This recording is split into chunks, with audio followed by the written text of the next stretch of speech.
rising generation of Texans in the political process, including helping them register to vote and encouraging them to cast their ballot in every single election. Today, we're doing local actions with our members and chapters from across the state, and also we're at the Capitol, a place where a lot of us, including me, have been visiting recently on multiple occasions to voice our concerns about SB 6 and SB 7. These voter suppression bills does not feel like an action of someone focused on solving any real issue. They look more like actions of someone looking to score brownie points for their ultimate goal of maintaining their diminishing power and covering their tails from a disastrous winter storm blackout and their mishandling of the COVID pandemic. These bills harm my state and my home here in Harris County, which have sought to make voting easier, convenient, and safe in the 2020 elections. My county worked to help the voter.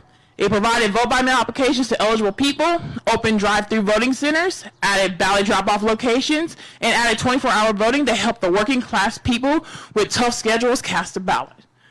These methods made our democratic process much easier. If these bills pass, all these steps that made voting more accessible will go away. And what is worse, the bills that the legislators are considering would add even more restrictions to our already restricted voting system, harming the voting process for years to come. Each of the games set up today are serving a different purpose because HB 6 and SB 7 are not all fun and games. Each section we set up shows different obstacles created by these bills to illustrate the difficulties of these bills that will create if they sign into law. And I hope that they convince everyday Texans and their representatives in the Capitol in Austin that these bills don't need to go any further than they already have. We will lovingly help you guys with the process of navigating obstacles here today with the hope that the all too serious obstacles to the ballot box will begin to come down. I want to thank my fellow team members and students who have worked hard to help us make this event possible. I also want to thank them for the consistent advocacy here in Houston and at the Capitol to make Texas a better place where voting is more accessible to all that are eligible. Let's make these voter suppression methods a thing of the past and stop HB 6 and SB 7. Thank you. Thank you, Carisha. Up next, we have Mayor of Houston, Sylvester Turner.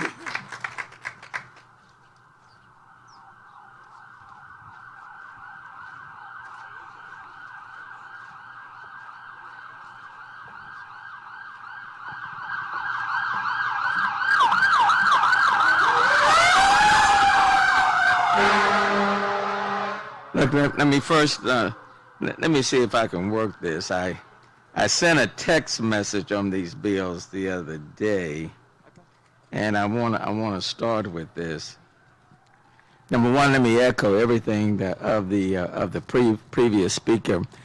She captured my sentiments, but I sent something out, and this is what I said.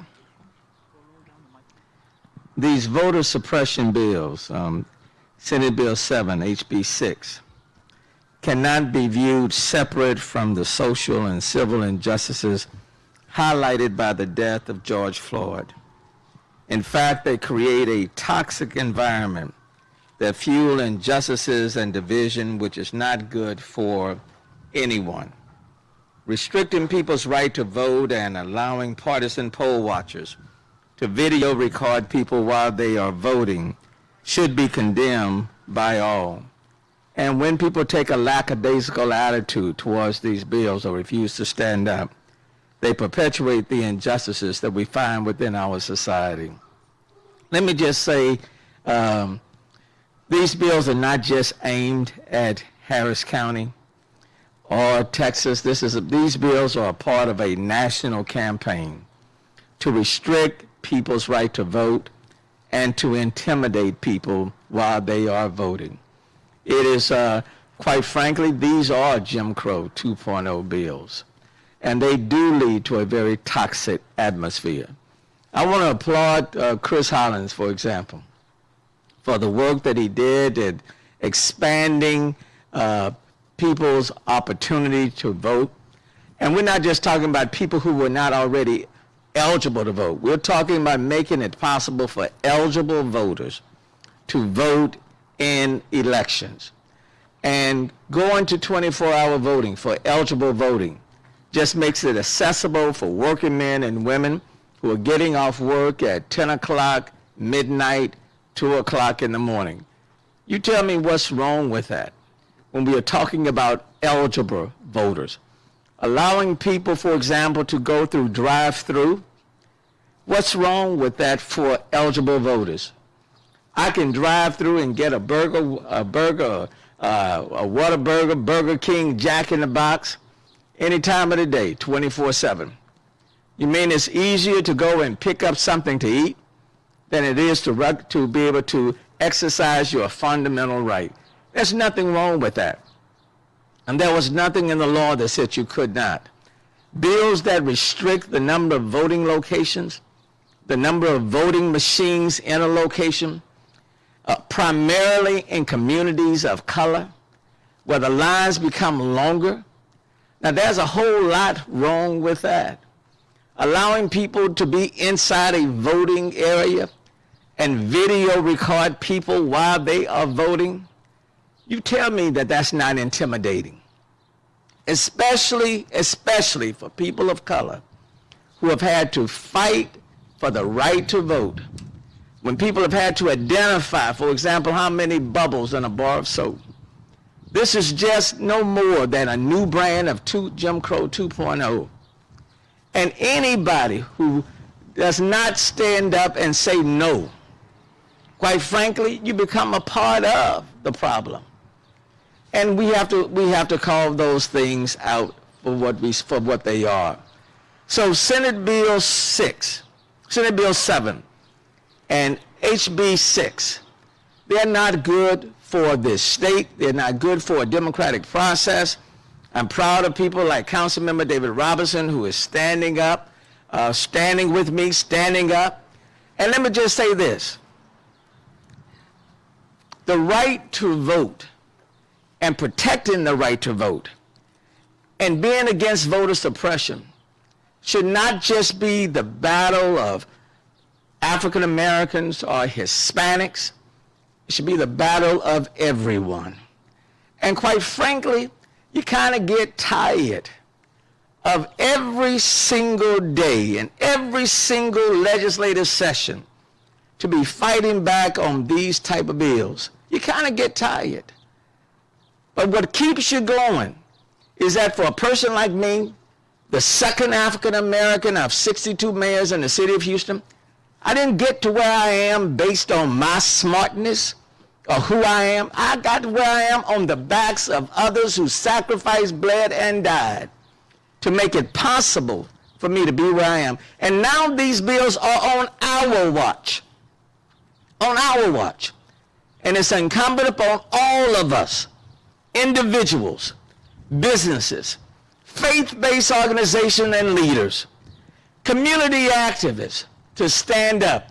Yesterday, with the verdict against Officer Chauvin on the George Floyd murder, was one step in the right direction for accountability. But don't be fooled. HB 6 and Senate Bill 7 will, if passed, implemented, will be steps moving in the wrong direction. And we have to say no. I am not convinced that these bills will just go through the legislative process. I'm not convinced. And I'm certainly not convinced when good folk, good people, stand up to make a difference. And you have to stand up. And this is the defining moment. And we all have a stake in this game. So my hope and my prayer is that these bills will go down, but they won't go down on their own. When we stand up, they go down.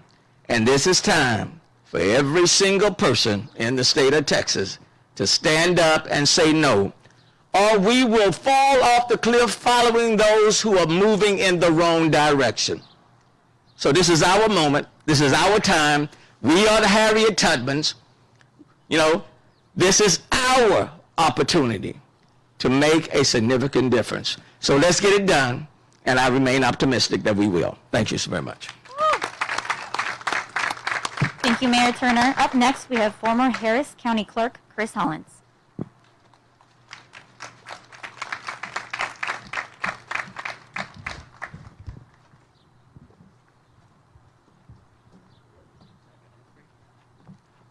Good afternoon. We're talking about voting today, and so I would be remiss if I didn't remind you that there are elections taking place right now in Harris County. Early voting has started in our May municipal elections, and it's important that we as citizens cast our ballots and participate and make our voices heard in every election. Because, of course, a presidential election is important. It can move the direction in which our country is headed. But the local decisions that affect our children, that affect our parents, that affect our livelihoods, those take place based on small elections like this that don't get a lot of attention. And so I just want to make clear and encourage everybody, if you have an election that pertains to you right now, make sure you get out and make your voice heard right now. And let me tell you a little bit about some of those elections that are happening right now in Harris County. Guess what? Right now, today in Harris County, in 7 locations, we have drive-through voting. Now, why do we have drive-through voting? Because it's convenient, because it's safe, because the community has demanded it, and frankly, because it's legal. It's worth fact-checking, because in the arguments in the State House and the State Senate, we've heard from Dan Patrick and Brian Hughes and others, oh, this is something, this was an overreach by Harris County that we're simply going to codify properly in the law. That is false. That is absolutely false. When we had drive-through voting in 2020, we were challenged in the courts, and we won. And frankly, we won in front of a federal judge that was a conservative judge appointed by a Republican president. That ruling was affirmed by the conservative Fifth Circuit, right? And so this is not a partisan issue. This is not a right or left issue. This is about democracy, the right to vote, the right to participate. We should value this in the same way that we value the freedom of speech, that we value the freedom of religion, the freedom of the press. We need to protect this as basic American democratic principles. We also have extended hour voting taking place in Harris County on the coming Monday. Why do we have that? Because it's convenient, because it's helpful for folks who are working night shifts, the folks who are working back-to-back in the medical center, the electricians and the welders working at the Port of Houston. This service is for them. And in November of 2020, nearly 15,000 people utilized that service. And we expect a similar proportion of voters to use it this time around because it's helpful for working families, for folks with busy schedules, and for folks who are fighting in unimagined ways as we all have during this pandemic. And guess what? It's legal. There has never once been a legal challenge against 24-hour voting because it's laid out clearly in the law. The law sets a minimum threshold for hours of voting, not a maximum threshold. And so expanding that by investing additional resources from the county to help voters is something that we should applaud, something that we should encourage, not something that we should make illegal. And so when Dan Patrick stands up and says, all these laws that we're passing, they change nothing. That's an idiotic statement, plain and simple. You pass laws, as you know, Mayor Turner, former Representative Turner, you pass laws to change the law. You pass laws to change policy and enact new policy. And the new policy right now that is pushing its way through the State House and the State Senate is voter suppression, trying to make it harder for people to exercise their basic rights. Why are we taking 24-hour voting away? Because 56% of voters in November who used 24-hour voting were people of color, and they know that. Why are we taking drive-through voting away? Because 53% of those voters in 2020 were people of color, and the folks who are pushing these bills are aware of these statistics. And so don't listen to these arguments about voter fraud. There have been no cases of voter fraud reported from November of 2020 in Harris County, bar none. None. This is not factual, and we need to live in a world of facts and reality. And so once you put yourself in this frame of reality, which I know is hard in the times that we live in with so much misinformation, the only possible intent of these laws is to keep people of color and keep young people and keep old people and keep people with disabilities away from exercising their most fundamental constitutional rights in this country. And regardless of where you stand politically, regardless of who you plan to vote for in the future or who you voted for in the past, you should stand for democratic principles. Our business owners should know that to have free enterprise in this country, you must have a free country. And to have a free country, we must have free and fair elections where every citizen has every opportunity to participate. That's what I stand for. For all of our speakers today, I know that's what we stand for. And as Americans, as Texans, that's what we should all stand for.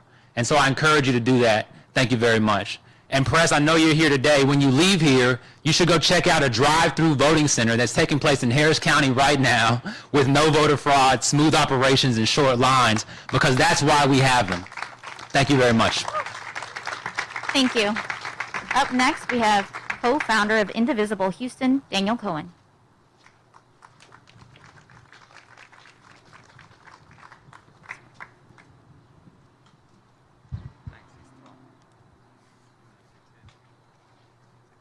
Yeah, that works.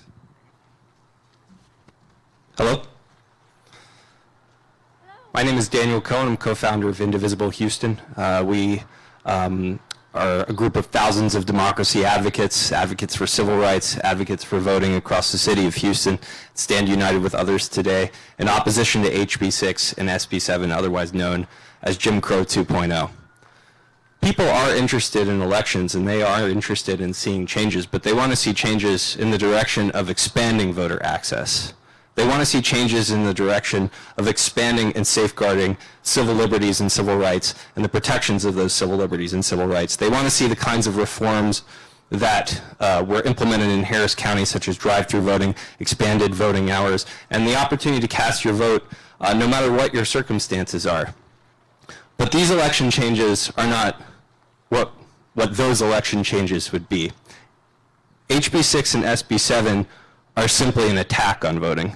They're an attack on democracy, amidst, as was previously mentioned, a nationwide attack on democracy and civil liberties and civil rights. Not just in the voting arena, but in your right to protest, as we see with legislation in Florida, and with all of the different corruption that has taken place within policing and enforcement as well.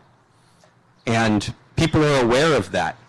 They are conscious of that. They know that this is an attack on voting in black and brown communities. They know that it's an attack on votes for people with disabilities, and they know that it's an attack on votes for people who have 2 and 3 jobs and are looking for an opportunity to get to the polls to make sure that they are counted in the elections. People are entirely aware of that.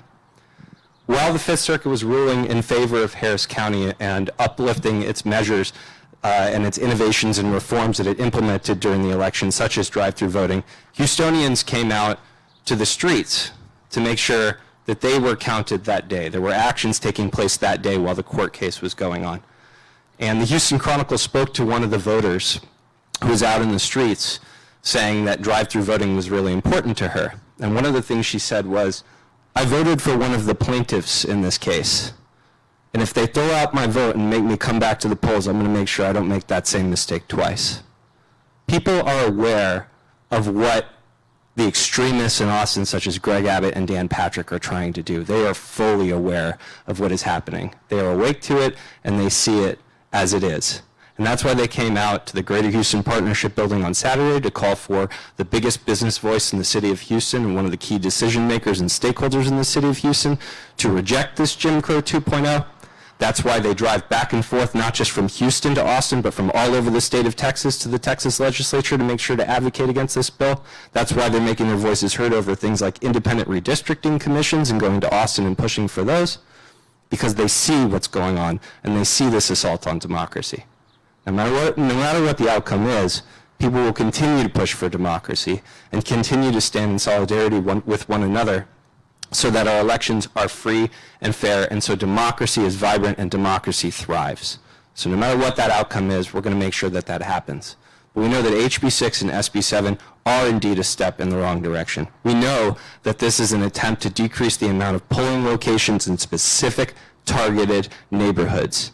It was broken by the Washington Post that extremists in our very own area, in our very own area of the country, are seeking to recruit provocateurs and operatives from white neighborhoods to go to polling locations and harass and intimidate voters in black and brown neighborhoods.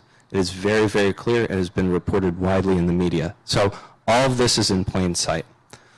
But that's not going to stop us from voting, is it? That's not going to stop us from registering voters. That's not going to stop us from canvassing and making sure that people come out. That's not going to stop us from protecting our civil liberties and our civil rights. And at the end of the day, Jim Crow 2.0 won't stand. Democracy will thrive.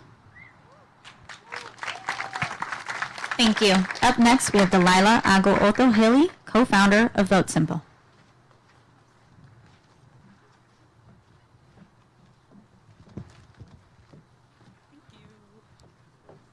Yes.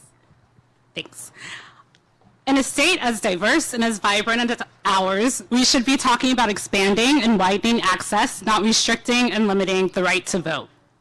We know the intentions of House Bill 6 are clear: to limit voting hours, prohibit drive-through voting, and inhibit local election officials to send applications to vote by mail to qualifying voters. This is all in backdrop of limiting the availability of hardworking Texans to participate in our democracy. The implementation of these intentions will affect predominantly younger voters and voters of color, the very people our organization, Vote Simple, seeks to uplift. We saw in the last primary election that the last voter in Houston cast his ballot at 2 a.m. at TSU. These bills would reduce the number of polling locations in black and brown neighborhoods, meaning that lines in future elections would only be longer.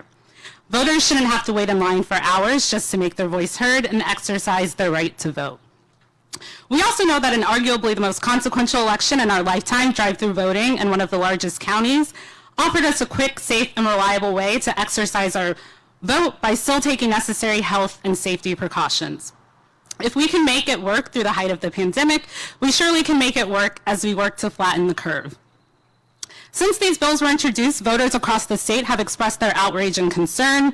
Just this past weekend, hundreds of voters here in Houston attended a rally to demand the local business community and the Greater Houston Partnership speak out against these voter restriction bills.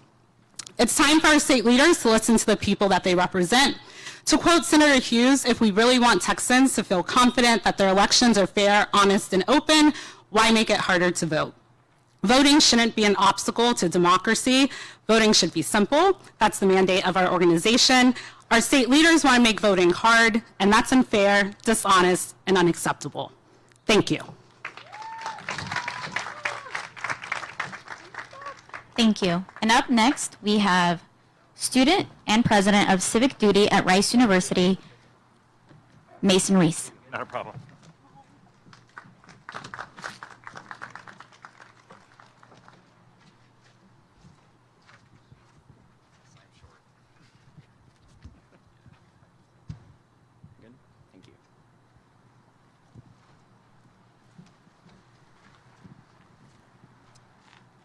Okay, hello everyone. So as Imelda said, my name is Mason Reese. I'm a current junior at Rice University. I'm only 20 years old, and I'm also the Civic Duty Rice President and one of the Texas Rising student leaders. And I also happen to serve as the presiding judge on Election Day at the Rice polling location, so I know firsthand what these election reforms implemented last year were really successful for students and how they were able to give us the best work that we're able to put forward as voting. And so lots of other wonderful speakers here have already talked a lot about HB 6 and SB 7, and they've really contributed wonderfully to this discussion and shown how these are clearly voter suppression bills that should be opposed vehemently by everyone in the state of Texas. And today I want to share a little bit about why these bills particularly hurt student voters and youth voters. So it's important first to call these bills what they are. They've been called voter suppression bills today, Jim Crow 2.0. Those are all correct and absolutely should be stated as such. And then Texas ranked 50th in the U.S., dead last in ease of voting in 2020. And now many members of our legislature are trying to make it even harder for Texans to vote and make it even harder for our voices to be heard. And these bills are going to be particularly harmful to youth and to voters of color. And we'll note that youth are the most diverse age group in Harris County and are thus be affected the most by these bills. And I want to emphasize the way that the youth in this area will be really affected. And so youth turned out in 2018 for record turnout, and then we smashed that record again in 2020. And so the fantastic turnout levels in Harris County by young people weren't by accident either. There are many years of organizing that have gone into this effort. So students across all universities and high schools in the Houston area have come together every year for the Houston Youth Voters Conference, now coming into its 4th year, to discuss best practices and get out the vote methods, set goals for turnout and engagement on their respective campuses, and also advocate for polling stations on each of their campuses, something that for the first time this year, there were early voting sites located at UH, TSU, and Rice University, thanks in part to Clerk Collins. Woo, yeah. So students as well initiated and participated in the Mayor's Early Vote College Challenge, which brought together many thousands of students to come out and vote early in a little fun competition to get people out, and included parades across TSU and other events held by the mayor in order to promote voting at each college campus. And so in short, we've seen that when youth do spend the time to organize, we do spend the time to care, we do come out and vote, and we will make sure with our civic engagement and with our growing youth power, when we organize, it will be powerful and it will have an impact. And we've also been really lucky here in Harris County and just sort of in the city of Houston to have an incredibly supportive and responsive government, both from Clerk Collins and now Isabel Longoria, and also from Mayor Turner. And so we've really made sure that they have put student voices center and made sure to listen to us when it comes to youth voting. And so we know that the state government hasn't really taken the same tact and instead has come out in opposition to our increased turnout and our increased power. These bills will eliminate transportation, really make it difficult for students to come out and vote instead of eliminating transportation barriers via drive-through voting, making it much easier with 24-hour voting for students who work and are in class all day, unable to make it to the polling location in time to come out and cast their ballots. And they've worked in addition to being able to serve the people and the students in each of the ways that works best for them. So we took advantage of these opportunities. We want them to stay. We want them to continue to be able to serve us in the ways that work best for us, and we can and will do everything we can to oppose these bills. So thank you to everyone who has been here today to support us as youth in our elections and our goals in casting our ballots, and hopefully we can prevent voter suppression and Jim Crow 2.0 here at the state legislative level. Thank you. Thank you. And we are open up for questions now, if we have any questions from the audience or from the media that's here today.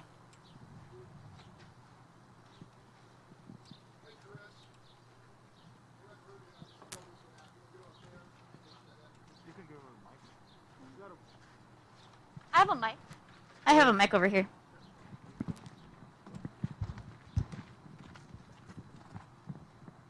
Chris, you already kind of answered this, but in our reporting, we talked to Mark Jones, political scientist over at Rice University, and he said while the Republican charges of widespread voter fraud were baseless and hyperbolic, he found the term Jim Crow 2 as well politically hyperbolic. Can you respond to that?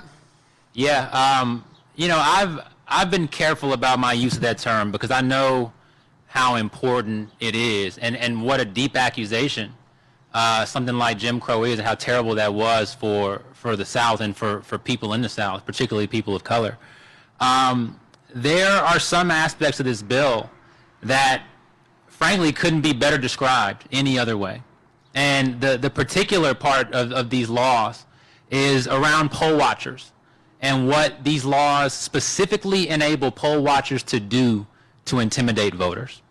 There are aspects of laws going through the legislature right now that allow folks to carry firearms in and around voting centers. There are aspects that allow poll watchers to carry cameras. And I think we've all seen numerous YouTube and social media where people get cameras and get in folks' faces and know what could come from that. The laws also make it so that these poll watchers can essentially run rogue without any sort of regulation to where it would actually be a criminal penalty for an election judge to discipline or ask a poll watcher to leave for inappropriate conduct.